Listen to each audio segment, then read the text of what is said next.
నమస్కారం ETV news కు స్వాగతం. ముందుగా ముఖ్యాంశాలు.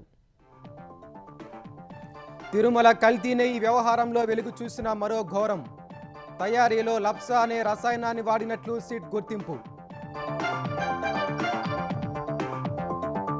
శ్రీశైలానికి నెయ్యి సరఫరాలో అనేక ఉల్లంఘనకు పాల్పడిన రాజేష్ కార్పొరేషన్. ఆలయ చైర్మన్ ఫిర్యాదు చేసినా పట్టించుకోని నాటి సీఎం. సముద్రంలోకి వృధాగా పోతున్న నీటినే నల్లమల సాగర్కు తరలిస్తున్నామన్న చంద్రబాబు. తెలంగాణకు అభ్యంతరం ఏంటని ప్రశ్న. తెలంగాణ మున్సిపల్ ఎన్నికల ప్రచారంలో కాంగ్రెస్ దూకుడు. నేడు నిజామాబాద్ జిల్లాలో సీఎం బహిరంగ సభ. పురపోరులో జోరుగా ప్రచారం చేస్తున్న ప్రతిపక్షాలు. 2 ఏళ్ల కాంగ్రెస్ పాలనపై విమర్శలు గుప్పిస్తూ ఓట్లు అభ్యర్థన. కశ్మీర్పై నోరు పారేసుకున్న పాక్ ప్రధాని. తమ దేశంలో అంతర్భాగమవుతుందని ప్రగల్భాలు. దౌత్యపరంగా వివాదం మళ్లీ రాజుకుందని వ్యాఖ్య.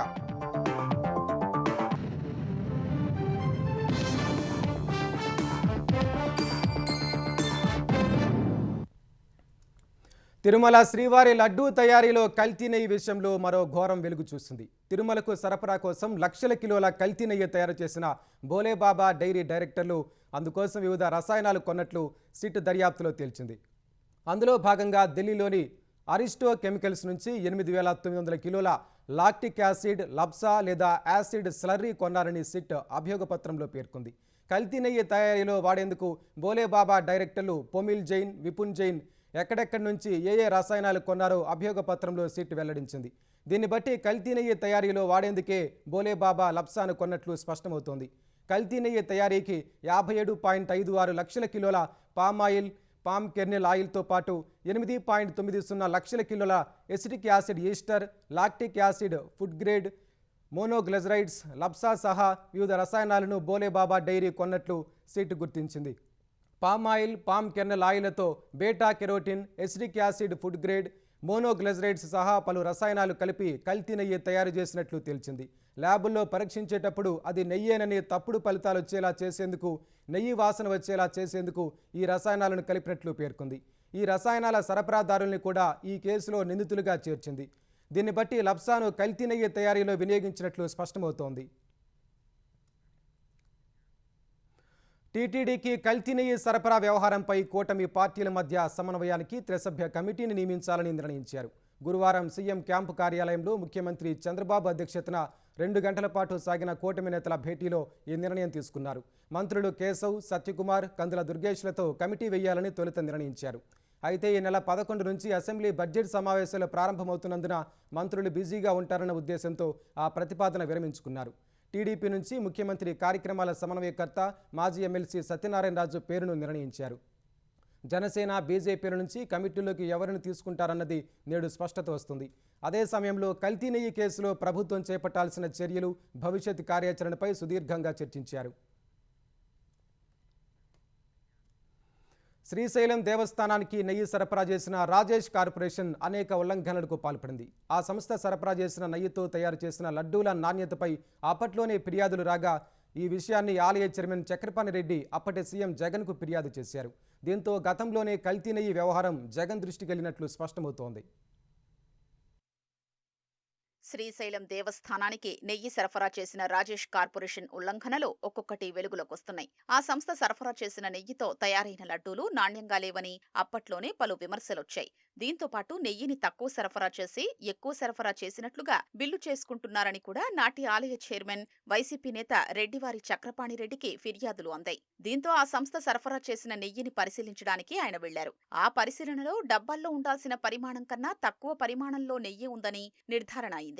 దీంతో ప్రతి నెయ్యి డబ్బాలో ఉన్న నెయ్యి పరిమాణాన్ని లెక్కించి ఎంత తక్కువగా ఉంటే ఆ నెయ్యి విలువకు సరిపడా మొత్తాన్ని తగ్గించాలని చక్రపాణిరెడ్డి ఆలయ ఉద్యోగుల్ని ఆదేశించారు. ఆ సంస్థ పాల్పడిన ఉల్లంఘనలు నమోదు చెయ్యాలని కూడా ఆయన సూచించారు. ఆయన సూచన ప్రకారం నాటి ఆలయ సూపరింటెండెంట్ స్థాయి అధికారి రంగస్వామి ఆయా వివరాలన్నీ నమోదు చేశారు. రాజేష్ కార్పొరేషన్ సంస్థ అక్రమాల వివరాల్ని రికార్డు చెయ్యొద్దని సూచించినా చైర్మన్ ఆదేశాల మేరకు వివరాల్ని నమోదు చేయడం ఓ మంత్రికి ఆగ్రహం తెప్పించింది. దీంతో సూపరింటెండెంట్ను కాణిపాకం బదిలీ చేశారు. అక్కడితో ఆగకుండా కాణిపాకం ఈవోకు ఫోన్ చేసి ఆయన్ను విధుల్లో చేర్చుకోవద్దంటూ అనధికారిక ఆదేశాలు జారీ చేశారు.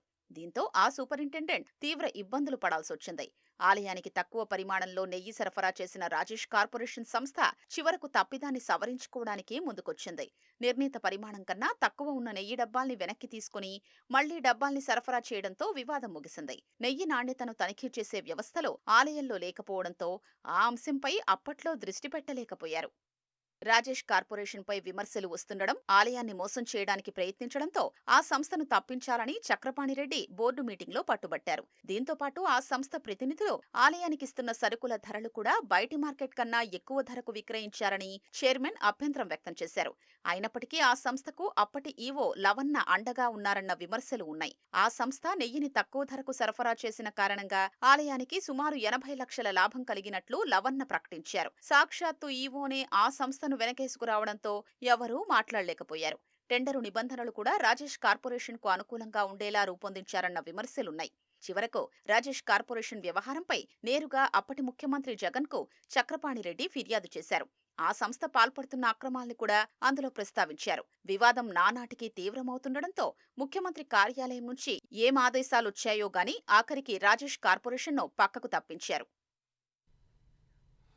ఆంధ్రప్రదేశ్లో కాలువలు, డ్రైన్ల నిర్వహణ, వారబందీ బాధ్యత సాగునీటి సంఘాలదేనని ముఖ్యమంత్రి చంద్రబాబు అన్నారు.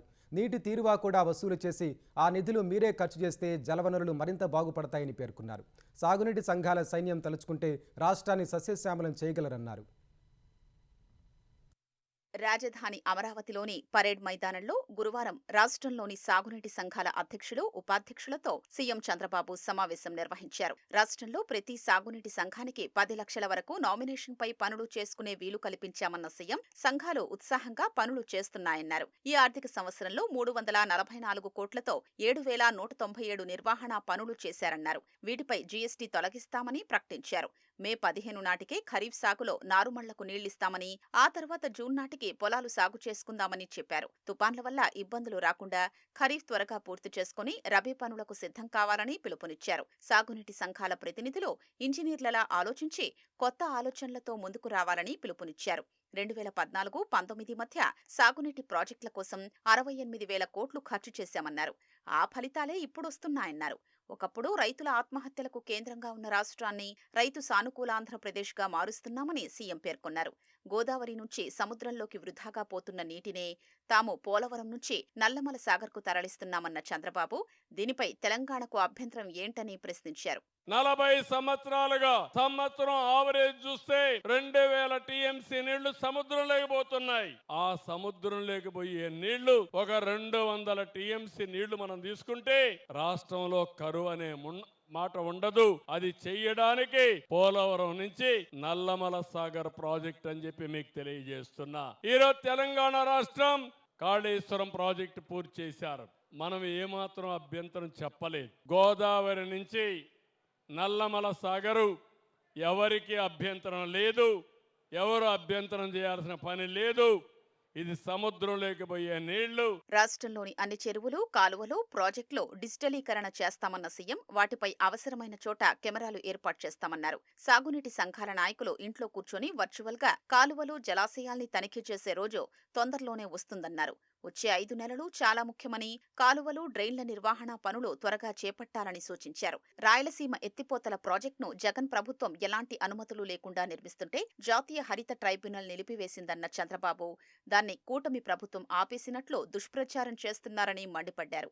రాయలసీమ లిఫ్ట్ ఇరిగేషన్ వల్ల ఫలితాలు వస్తాయని ప్రజల్ని మభ్యపెట్టే పరిస్థితి తీసుకొస్తున్నారు. ముచ్చమర్రె ఉంది, పోతిరెడ్డి పాడుంది, మన రిజర్వాయర్లు ఉన్నాయి. ఏదైనా మిగులు జలాలుంటే అవన్నీ మన రిజర్వాయర్ లో పెట్టుకుంటాం. వీళ్లు చేసి కనీసం క్లియరెన్స్లు తీసుకోకుండా ఏదైతే ఎన్జీటీ దాన్ని అడ్డం పెట్టి ఆ ప్రాజెక్ట్ నిలిపేసే పరిస్థితికి వచ్చారు. ఆ ప్రాజెక్ట్ నిలిపేస్తే నిలిచిపోయిన ప్రాజెక్ట్ ని ఈ రోజు వీళ్ళు మనల్ని బ్లేమ్ చేసే పరిస్థితికి వచ్చారు. ఏదో కావాలని చేయలేని పని వేరే వాళ్ళ మీద బురదేయడం వీళ్ళకి అలవాటు అయిపోయింది.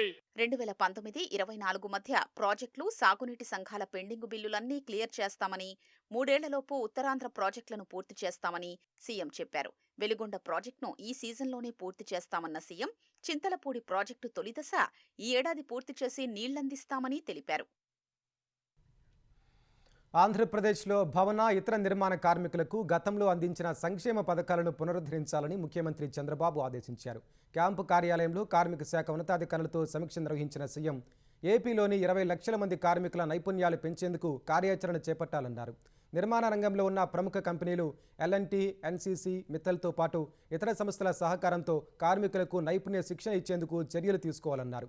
నైపుణ్య శిక్షణతో ఏపీలోని కార్మికులు దేశ విదేశాల్లో ఉపాధి అవకాశాలు పొంది అధిక ఆదాయాన్ని ఆర్జించేలా చూడాలన్నారు. జిల్లాల వారీగా, రంగాల వారీగా కార్మికుల డేటాబేస్ను రూపొందించి వారి నైపుణ్య స్థాయిని అంచనా వేయాలని ఆదేశించారు. నైపుణ్యం పోర్టల్తో ఈ డేటాబేస్ను అనుసంధానించి కార్మికులు వివిధ కోర్సులు అభ్యసించి ఉన్నత విద్యార్హత సాధించేలా చూడాలన్నారు.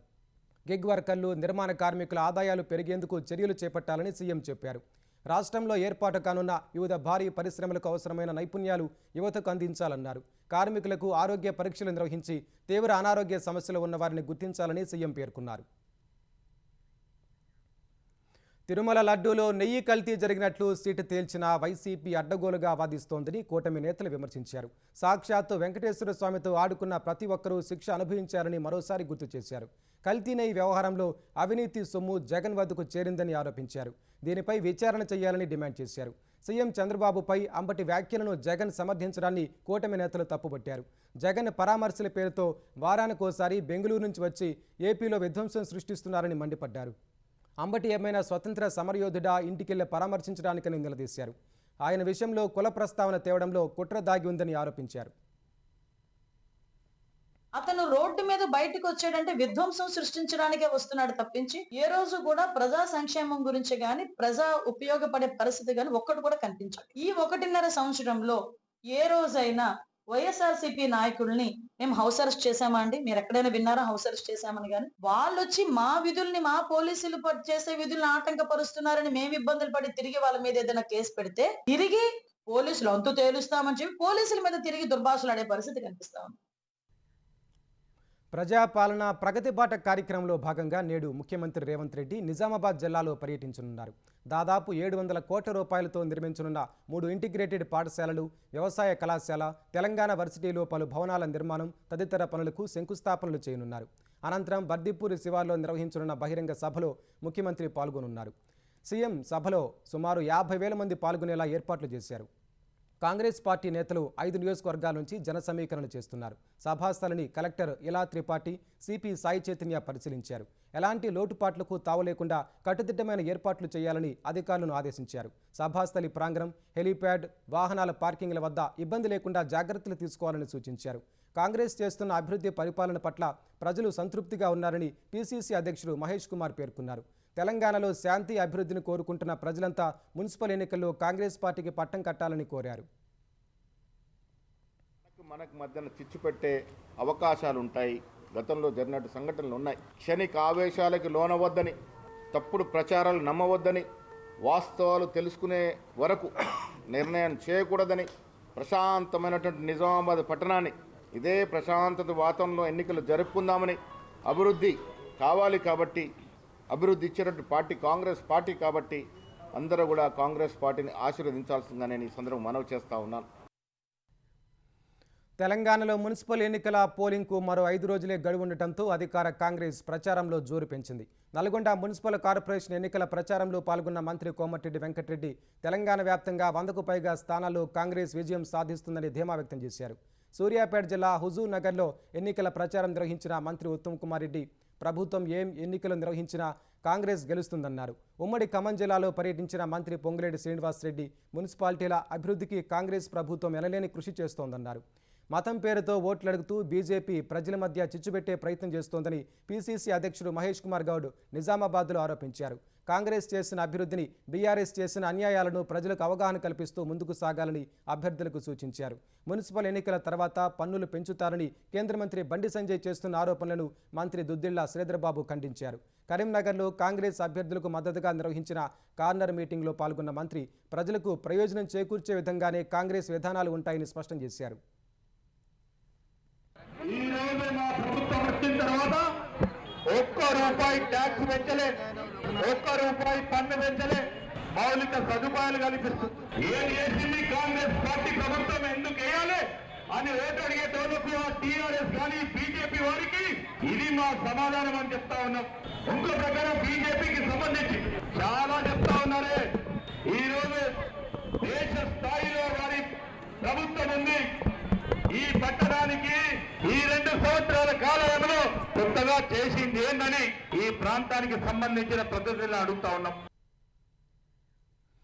తెలంగాణలో మున్సిపల్ ఎన్నికల ప్రచారం ఊపందుకుంది. ప్రతిపక్ష పార్టీలైన బీఆర్ఎస్, బీజేపీ నేతలు ప్రచారాలతో హోరెత్తిస్తున్నారు. నిజామాబాద్ జిల్లా భీంగల్లో మాజీ మంత్రులు వేముల ప్రశాంత్ రెడ్డి, రామగుండంలో కొప్పుల ఈశ్వర్, నేరేడుచెలలో జగదీష్ రెడ్డి, వైరాలో పువ్వాడ అజయ్ కుమార్ ఎన్నికల ప్రచారం నిర్వహించారు. అభివృద్ధి బీఆర్ఎస్ ప్రభుత్వంతోనే సాధ్యమైందని, గత 2 ఏళ్లుగా కాంగ్రెస్ పాలనలో అభివృద్ధి పనులన్నీ ఎక్కడికక్కడ నిలిచిపోయాయని మాజీ మంత్రులు మండిపడ్డారు. హనుమకొండ జిల్లా పరకాలలో బీఆర్ఎస్ రాష్ట్ర ప్రధాన కార్యదర్శి ఆర్ఎస్ ప్రవీణ్ కుమార్ తమ పార్టీ అభ్యర్థులను గెలిపించాలని ఓటర్లను అభ్యర్థించారు. మరోవైపు బీజేపీ సైతం ప్రచారంలో జోరు పెంచింది. కాంగ్రెస్, బీఆర్ఎస్లు తెలంగాణను దోచుకోవడమే లక్ష్యంగా పనిచేస్తున్నాయని కేంద్ర మంత్రి కిషన్ రెడ్డి విమర్శించారు. సిద్దిపేట జిల్లా దుబ్బాకలో మెదక్ ఎంపీ రఘునందన్ రావు ఆధ్వర్యంలో జరిగిన మున్సిపల్ ఎన్నికల శంఖారావం సభలో కిషన్ రెడ్డి పాల్గొన్నారు. కరీంనగర్ కార్పొరేషన్ పరిధిలో జరిగిన ఎన్నికల ప్రచారంలో బీజేపీ అభ్యర్థులకు మద్దతుగా కేంద్ర మంత్రి బండి సంజయ్ ప్రచారం నిర్వహించారు. మున్సిపల్ ఎన్నికల్లో అభివృద్ధి నినాదంతో బీజేపీ ఓట్లు అడుగుతుంటే కాంగ్రెస్, మజ్లిస్ మతం పేరుతో రెచ్చగొట్టి లబ్ధి పొందాలని అనుకుంటున్నాయని విమర్శించారు. తెలంగాణలో ఈ నెల 11న మున్సిపల్ ఎన్నికలు జరగనున్న నేపథ్యంలో జనసేన అధినేత, ఆంధ్రప్రదేశ్ డిప్యూటీ సీఎం పవన్ కళ్యాణ్ ఆ పార్టీ నాయకులతో సమావేశమై వారికి దిశానిర్దేశం చేశారు. అభ్యర్థుల బలాబలాలు, అవలంబించాల్సిన విధానాలపై సుదీర్ఘంగా చర్చించారు. బీజేపీ అభ్యర్థులున్న చోట వారితో కలిసి సమన్వయం చేసుకుని ముందుకెళ్లాలని నేతలకు సూచించారు. రేపు, ఎల్లుండి జనసేన అభ్యర్థులు అలాగే బీజేపీకి మద్దతుగా ఎన్నికల ప్రచారంలో పాల్గొంటారని పవన్ తెలియజేశారు. కేంద్ర ప్రభుత్వం ఇస్తున్న సంక్షేమ పథకాలు, అభివృద్ధి కోసం చేస్తున్న సాయం గురించి ప్రజలకు వివరించి ఓట్లను అభ్యర్థించాలని క్యాడర్కు పవన్ పిలుపునిచ్చారు. రాజధాని అమరావతిలోని పలు ప్రాజెక్టు నిర్మాణ పనులను ఆంధ్రప్రదేశ్ పురపాలక శాఖ మంత్రి నారాయణ పరిశీలించారు. విదేశీ పర్యటన ముగించుకుని రాష్ట్రానికి వచ్చిన ఆయన వెంటనే క్షేత్ర పర్యటనకు వెళ్లారు. సీడ్ యాక్సెస్ రోడ్డును హైవేకు కలిపే స్టీల్ బ్రిడ్జ్ నిర్మాణ పనులను ముందుగా పరిశీలించారు. తర్వాత గుంటూరు ఛానల్పై సీడ్ యాక్సెస్ రోడ్డుకు అనుసంధానించే వంతెన నిర్మాణాన్ని చూశారు. 2 వంతెనల పనులు త్వరగా పూర్తి చేయాలని కాంట్రాక్ట్ సంస్థ ప్రతినిధులని మంత్రి ఆదేశించారు. విజయవాడ పశ్చిమ బైపాస్ పెండింగ్ పనులను పరిశీలించారు. ఎన్హెచ్ అధికారులు ఇప్పటికే వెస్ట్ బైపాస్ మీదుగా ఒకవైపు వాహనాలకు అనుమతిచ్చారు. పెండింగ్ పనులు పూర్తయితే వెస్ట్ బైపాస్ రోడ్డు 2 వైపులా వాహనాలు అనుమతించవచ్చు. ఆ పనులు త్వరగా పూర్తి చేయాలని ఎన్హెచ్ఐ అధికారులు, గుత్తేదారులను ఆదేశించారు. రాజధానికి భూములిచ్చిన రైతులకు రిటర్నబుల్ ప్లాట్ల కేటాయింపు వేగవంతం చేసినట్లు మంత్రి నారాయణ తెలిపారు. ఆంధ్రప్రదేశ్ అభివృద్ధి చెందాలంటే ఉద్యోగులు, పాలకుల మధ్య సమన్వయం అవసరమని ఆర్థిక మంత్రి పయ్యావుల కేశవ్ అన్నారు. విజయవాడలోని తుమ్మలపల్లి కళాక్షేత్రంలో జరిగిన ఏపీ జేఏసీ అమరావతి 4 రాష్ట్ర మహాసభకు మంత్రులు పయ్యావుల కేశవ్, సత్యకుమార్ యాదవ్ హాజరయ్యారు. గత వైసీపీ పాలనలో ఉద్యోగుల సమస్యలు ఒక్కటి కూడా పరిష్కారం కాలేదని జేఏసీ అమరావతి అధ్యక్షుడు బొప్పరాజు వెంకటేశ్వర్లు అన్నారు. కూటమి ప్రభుత్వం అధికారంలోకి వచ్చిన తర్వాత ఉద్యోగుల సమస్యలను పరిష్కరించేందుకు కృషి జరుగుతోందన్నారు. ప్రభుత్వ పథకాలను ప్రజల వద్దకు చేర్చడంలో కీలక పాత్ర ఉద్యోగులదేనని మంత్రి సత్యకుమార్ చెప్పారు. వారు ఎదుర్కొంటున్న సమస్యలను పరిష్కరించేందుకు కూటమి ప్రభుత్వం సిద్ధంగా ఉందని తెలిపారు. ఉద్యోగులు, పాలకులు వేరు కాదని, ఏ సమస్యనైనా పరస్పరం చర్చల ద్వారా పరిష్కరించుకోవచ్చని మంత్రి కేశవ్ తెలిపారు. వైసీపీ పాలకులు ఉద్యోగులకు నెలవారీ జీతాలు కూడా ఇవ్వలేని స్థితికి తెచ్చి ఏపీని అప్పుల కుప్పగా మార్చేశారని మండిపడ్డారు. మనం ఒకవైపు మేము, మరోవైపు మీరు, మనం ఇద్దరం పరుగులు పెడితేనే ఈ రాష్ట్రం పరుగులు పెడుతుంది. పై నుంచి కింద వరకు కూడా ఈ ప్రభుత్వానికి బ్యాక్ బోన్ లాంటి స్ట్రక్చర్, ఎంప్లాయీస్ అనేటువంటిది మాకు ప్రగాఢంగా నమ్ముతున్నాం. ఈ జేఏసీ అనేటువంటిది ఒక ఐక్యతకు నిదర్శనం.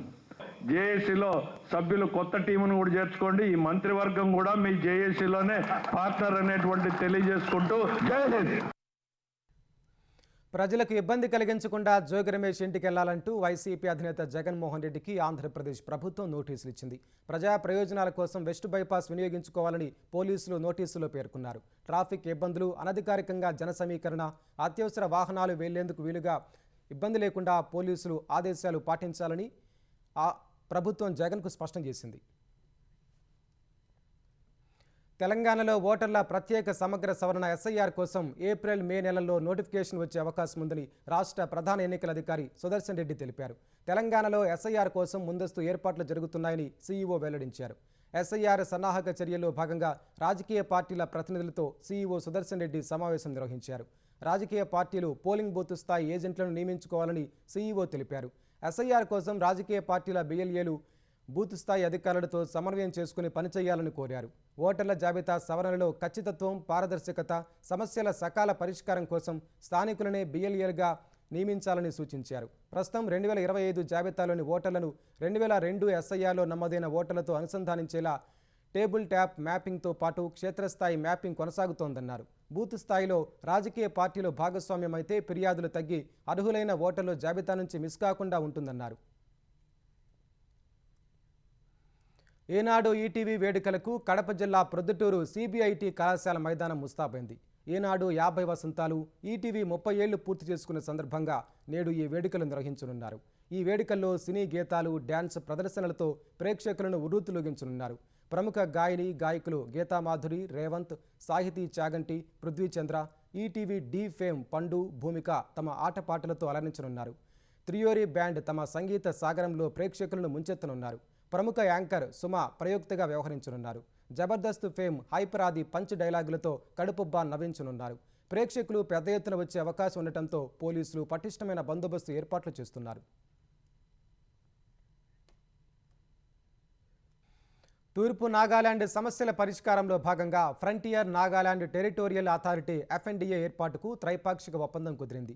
ఢిల్లీలో జరిగిన కార్యక్రమంలో ఈ ఒప్పందంపై కేంద్రం, నాగాలాండ్ ప్రభుత్వం, నాగాలాండ్ పీపుల్స్ ఆర్గనైజేషన్ సంతకం చేశాయి. త్రైపాక్షిక ఒప్పందం మేరకు మినీ సచివాలయంతో 6 జిల్లాల్లోని సమస్యల పరిష్కారానికి కృషి చేయనున్నారు. సంతకాల అనంతరం మాట్లాడిన కేంద్ర హోంశాఖ మంత్రి అమిత్ షా, నాగాలాండ్ తూర్పు ప్రాంత అభివృద్ధికి కేంద్రం తగిన సహాయం చేస్తుందన్నారు. ఈశాన్య రాష్ట్రాల్లో అశాంతిని తొలగించి వివాదాలను పరిష్కరించడంలో మోదీ సర్కార్ విజయం సాధించిందని పేర్కొన్నారు. జమ్మూ కాశ్మీర్ విషయంలో పాకిస్తాన్ ప్రధాని షహబాజ్ షరీఫ్ పిచ్చి ప్రేలాపనలు చేశారు. కశ్మీర్ సంఘీభావ దినోత్సవం సందర్భంగా ముజఫరాబాద్లోని POK అసెంబ్లీని ఉద్దేశించి ప్రసంగించిన ఆయన ఈ ప్రాంతం తమ దేశంలో అంతర్భాగమవుతుందన్నారు.